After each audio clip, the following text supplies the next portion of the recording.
What is intelligence? What does it mean to be an intelligent individual?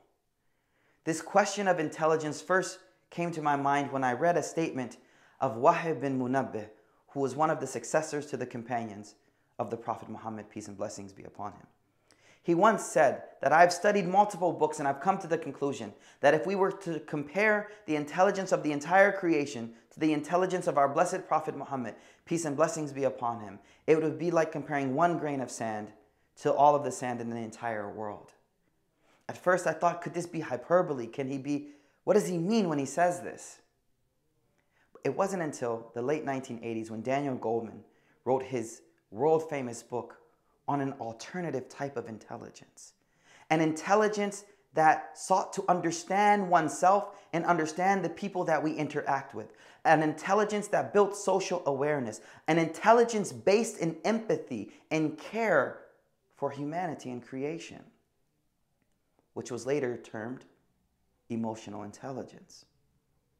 Perhaps Wahib bin Munabbih understood that intelligence wasn't just an intellectual thing that happens in the mind, but true intelligence is about one's ability to see with their heart.